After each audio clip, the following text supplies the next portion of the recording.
Bravo. Bravo, bravo. Ouh. Bravo. David, tu as une place devant. On t'a gardé une place devant. Et il y a un petit cadeau pour toi.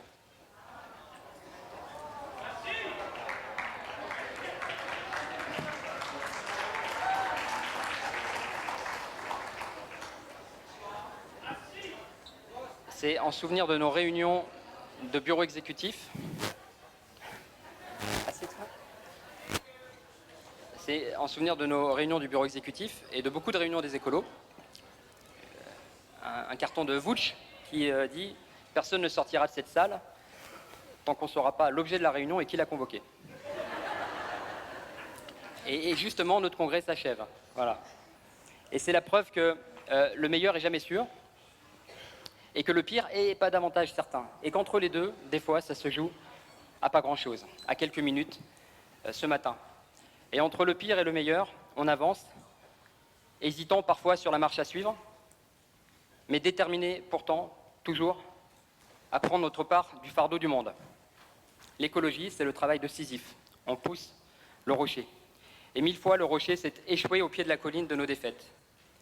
Mais 1001 fois, nous avons remonté la pente parce que l'espoir gonflait nos cœurs, parce que l'urgence nous enjoignait d'agir, parce que le sens devait triompher de l'absurde. Alors, en devenant secrétaire national d'Europe Écologie Les Verts, j'ai bien conscience de la difficulté de la tâche qui m'attend, qui nous attend en fait, puisque rien ne sera accompli sans un effort collectif d'abnégation et d'intelligence. Alors je voulais d'abord vous remercier pour la confiance, l'immense confiance, honneur que vous me faites.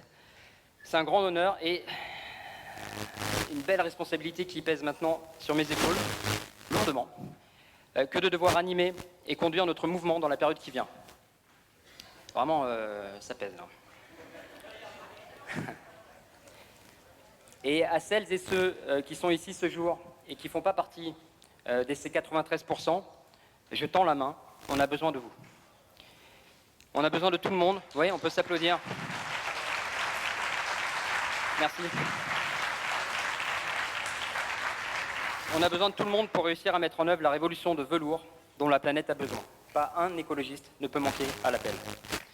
Et ma responsabilité, c'est de construire un collectif agissant où chacune et chacun pourra agir à sa place, pourra trouver sa place. Parce que notre premier défi, mais ça a été dit, c'est de construire enfin, ensemble, le grand mouvement dont l'écologie a besoin. Rien de grand ne se fait dans la petitesse, rien de haut ne se conquiert dans la bassesse.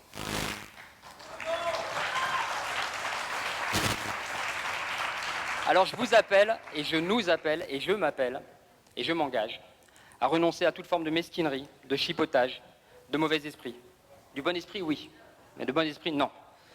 On doit jeter dans la même rivière de l'oubli les rancunes recuites et les divisions qu'elles nourrissent.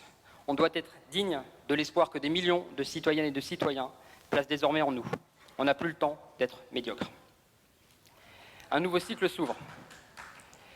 Il y a quelque temps, René Dumont disait la barbarie ou l'écologie. Ben, on y est. La barbarie qui monte ne pourra être enrayée que par l'écologie. La barbarie que nous devons combattre a 1000 visages. La barbarie, c'est celle d'un système qui affame, qui exploite, qui domine, qui humilie sans relâche des êtres humains. C'est celle d'un système qui déforeste, assèche, blesse et saccage sans répit la nature. La barbarie, c'est celle qui grandit dans les esprits, déborde sur les réseaux sociaux ou sur les plateaux télévisés, coucou Zemmour, quand la parole de haine répand son poison. La barbarie, ce sont les insultes sexistes, agressions, viols et féminicides qui hantent nos sociétés. Et puisqu'on nous demande quel est notre programme en matière de sécurité, moi j'aimerais répondre à ceux qui nous font des leçons. Quel est le vôtre? Parce qu'il y a 800 homicides par an à peu près, en moyenne, en France. Et la plus grande part, c'est ceux dont on ne parle pas, ou on parlait peu jusqu'alors, jusqu'à la fameuse émergence de cette mobilisation phénoménale de nous toutes. Ce sont les féminicides, les violences à l'égard des femmes et des enfants intrafamiliales, et que de nombreux soi-disant responsables politiques considérés comme relevant du domaine du privé. Et donc nous devons dire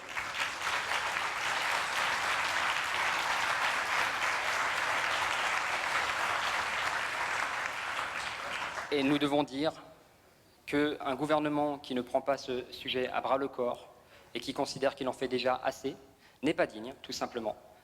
Quand il ne protège pas les Françaises, n'est pas digne, tout simplement, de gouverner ce pays.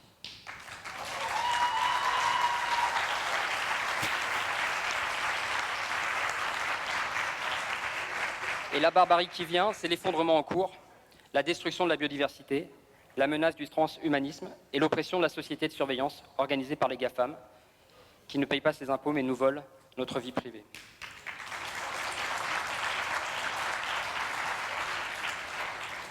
Face à cette montée des périls, je ne vois que nous pour ouvrir un chemin d'espérance et conduire le changement. Vraiment, regardons autour de nous. Qui d'autre pour proposer un nouvel imaginaire? Qui d'autre pour sortir du productivisme et du culte de la croissance? Qui d'autre que les écologistes pour construire une nouvelle alliance politique et sociale majoritaire? Mais nous ne le ferons pas seuls.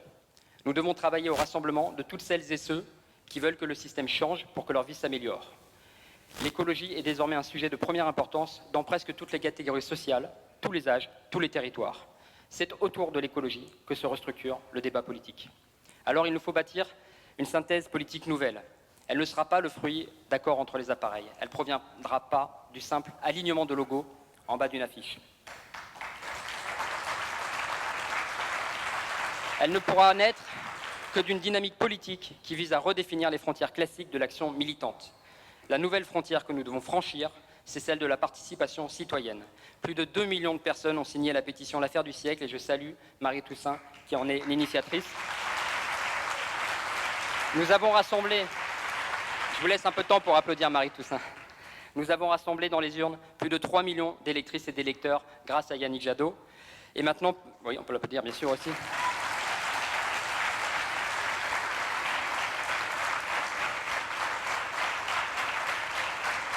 Salut Yannick.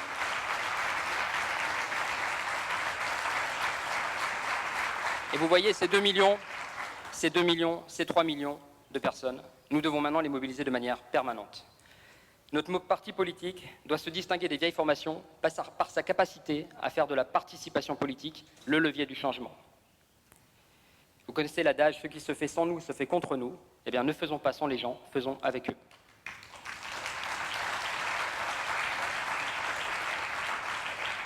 Le temps des appareils refermés sur eux-mêmes est révolu. La société mobilisée est plus inventive et plus forte que ne le pensent les politiques.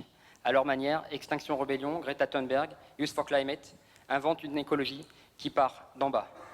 Nous ne sommes pas propriétaires de l'écologie, nous en sommes les diffuseurs. La nouveauté, c'est qu'aujourd'hui, la société est enfin disponible. On a souvent parlé d'écologie populaire, il est temps de la construire. Moi, je conçois l'écologie populaire précisément comme un barrage aux populistes nationalistes. Le peuple, au sens démocratique du terme, comme au sens social de l'expression, doit enfin trouver sa place dans la force écologique qu'il nous faut construire. Ce sera l'une des priorités de mon mandat. L'écologie appartient à tout le monde. Nous devons en particulier la rendre aux plus pauvres, qui en ont été privés, plus que nous toutes. C'est ce que disait d'ailleurs le maire de Saint-Denis cet après-midi. Parce que la concentration des richesses entre quelques mains se double d'injustices environnementales qui accablent les plus fragiles.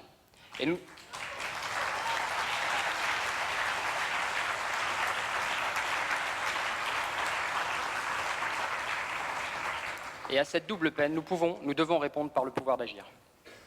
Moi qui viens des campagnes citoyennes, j'ai toujours défendu l'idée qu'une force n'est utile que lorsqu'elle se transcende.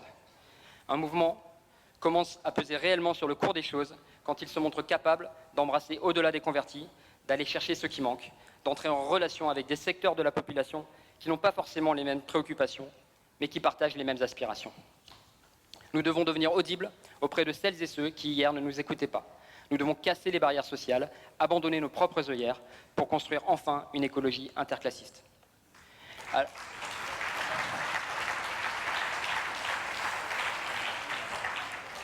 Alors oui, notre écologie ne doit pas dresser des murs, mais jeter des ponts.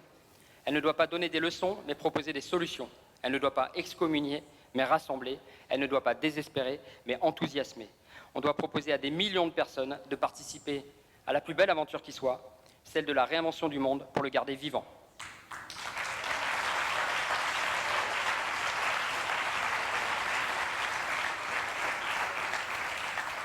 Et je vous propose, mais c'est ce que le bureau exécutif vous propose et c'est le mandat que vous nous confiez, de passer à une nouvelle étape, de bâtir une nouvelle force, un nouveau mouvement qui sera le cœur d'une coalition majoritaire pour gouverner la France. Voilà le défi que nous devons relever ensemble. Oui, le temps de l'écologie est venu. Oui, il faut un nouveau souffle. Et oui, 3 fois oui, l'écologie doit parvenir au pouvoir.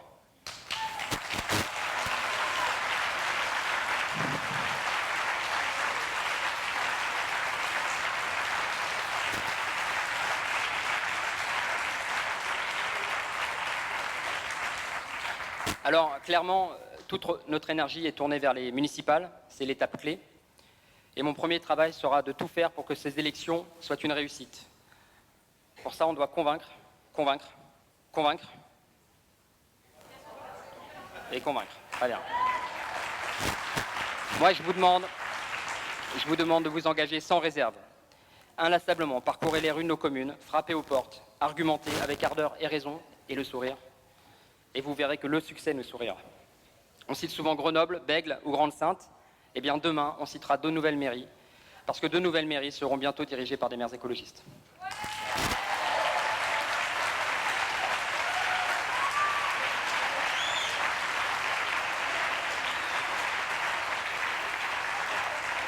Parce que nos communes en ont besoin. Ce n'est pas uniquement pour nous faire plaisir, c'est parce que nos communes en ont besoin, parce qu'il est temps de concevoir, construire, gérer et vivre nos villes différemment. Réinventer le droit à la ville et inventer des villes où il fait bon vivre. La transition écologique sera d'abord locale ou elle ne sera pas. Pour ces élections municipales, tout le monde nous copie, tout le monde nous pille, tout le monde nous imite. Nous, a priori, on est plutôt pour le logiciel libre, donc ce n'est pas bien grave. Mais aux adeptes de la contrefaçon, je dis copiez-nous, mais copiez-nous bien. Faites-le jusqu'au bout. Ne vous arrêtez pas en si bon chemin. Ne vous limitez pas à ripolliner envers vos politiques dépassées. C'est la fable, la métaphore, le mantra que Marine Tondelier répète souvent. Il y a les écologistes, mais c'est jamais l'urgence de faire l'écologie. Il y a toujours une bonne raison d'attendre. Et puis il y a les écologistes, point. Et c'est nous.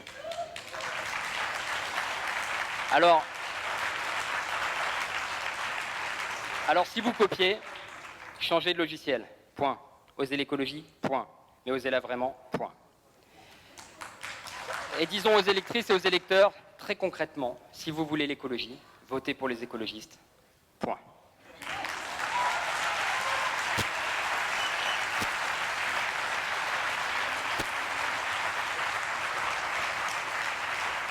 Mais on doit leur dire aussi, un peu comme dans les manifs, ne nous regardez pas, rejoignez-nous. Nous avons besoin de vous. La transformation que vous désirez, nous devons la construire ensemble. La génération climat nous appelle, elle nous met au défi de répondre aux questions brûlantes qu'elle soulève par des actes forts et non par des paroles pleureuses comme celle du président Macron. La génération climat, elle est là, elle se lève et elle refuse de se faire confisquer son avenir. Elle agit, elle bouscule les conservatismes, conspue les égoïsmes, convoque les générations précédentes au tribunal de l'histoire. La génération climat manifeste et résiste aux projets inutiles. Et elle s'organise, par exemple, avec Superlocal qui se lance ces jours-ci et ce projet dans lequel je vous invite à vous investir pleinement. La génération climat vote et nous savons ce que nous lui devons. Demain, elle sera sur les listes. La justice climatique est son étendard, la mobilisation citoyenne et la promotion des alternatives, ses moyens d'action. La génération au climat, au final, ce sont les générations futures qui répondent présent. Nous devons être à ses côtés. Et je pense par exemple à Pauline, je ne sais pas si elle est dans la salle, Pauline Rapilly, future maire de Boulogne.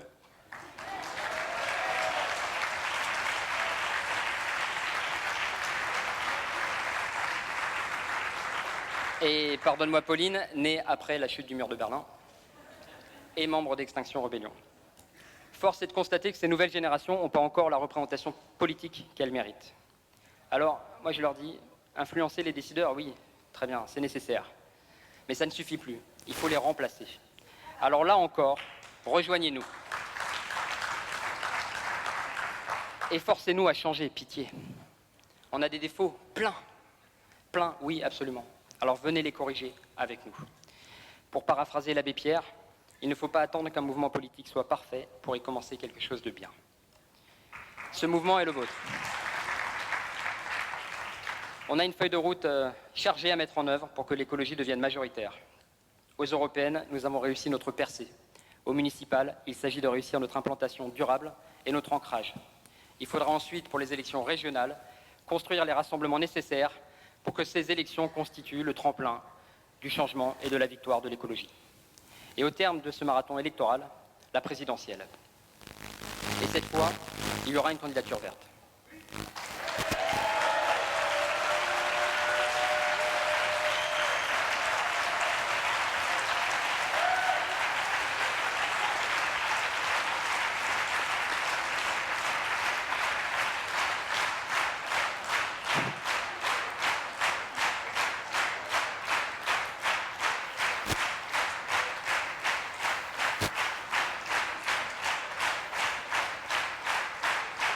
Bon, je crois que le message est clair. Et cette fois, une candidature, pas une candidature de témoignage, pas même une candidature pour nous contenter de peser, mais bel et bien une candidature pour gagner. La force... Oui, allons-y. Je débute. La force de cette candidature, ça ne sera pas de s'appuyer uniquement sur un parti, ou même sur une alliance de partis, mais sur un mouvement plus profond de transformation de la société qui mobilisera plus largement les citoyennes et les citoyens. Nous ne nous laisserons pas voler l'élection de 2022.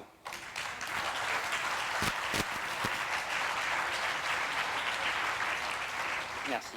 Nous ne nous laisserons pas voler l'élection de 2022 par le face-à-face entre la bourgeoisie libérale d'Emmanuel Macron et les nationaux populistes de Marine Le Pen.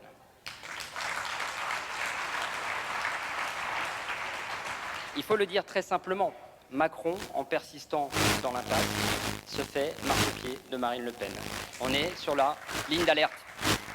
Et il faut le dire tout aussi simplement, une candidature écolo ferait bien mieux au second tour face à Marine Le Pen. Et évidemment, ferait un bien meilleur président ou une bien meilleure présidente.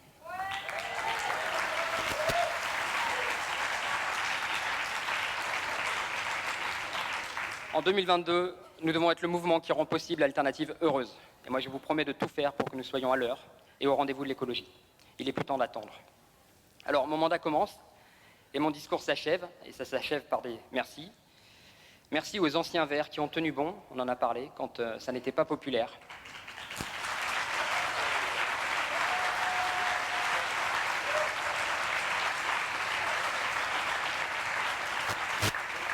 Ça serait compliqué de les citer tous, mais là, je pense en particulier aux anciens qui ont tenu bon sur Europacity, les Damour, les anciennes, bien sûr, Dominique Damour, je parlais, Bernard et Michel Loup, les Soubins, tous ceux qui ont tenu bon dans la tempête, et grâce à qui nous sommes aujourd'hui solides.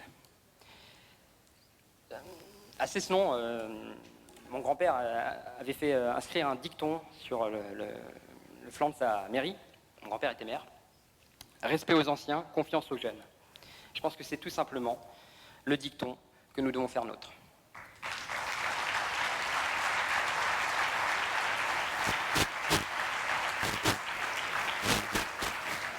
Merci bien sûr à David, qui a tenu bon dans la tempête, Captain Tempête.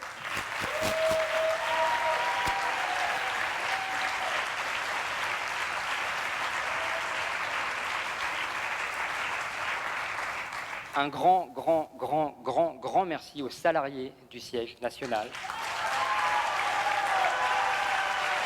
Vincent, Julien, Caroline et Charlotte et Alex, sans qui, tout simplement, on ne serait plus là. Il faut que ça soit clair. Bien sûr, le bureau a été impérial. Bien sûr, David a été parfait. Bien sûr, Yannick a été parfait. Mais sans les salariés, rien n'était possible.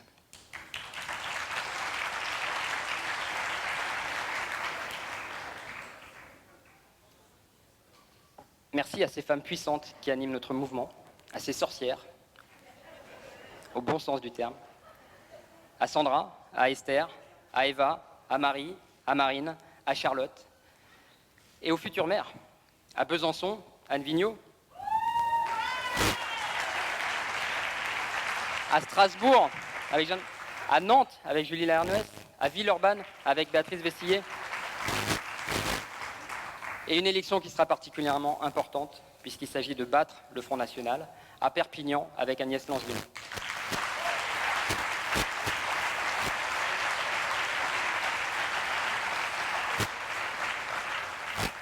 Et merci enfin à mes parents qui m'ont donné le goût de l'engagement et de la désobéissance. et de la fanfare. Mon père était fanfariste, ma mère était porteuse de valises pour le FLN algérien. Et évidemment, si je suis là devant vous, c'est un bon mélange des deux. Voilà, radical et festif. Et justement, pour finir, un dernier mot. Quand est-ce qu'on met de la bienveillance dans ce parti, bordel? J'aimerais insuffler dans notre combat de la bienveillance, de la détermination joyeuse, de la douceur, de la dérision et de l'amour. Ouais!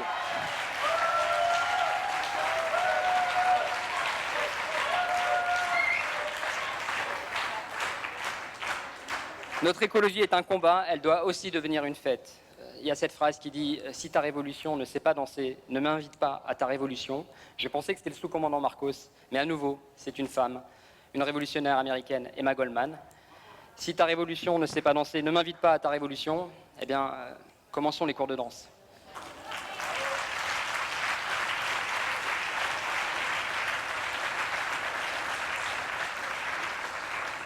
Merci encore à vous, et en avant les écolos. C'est parti.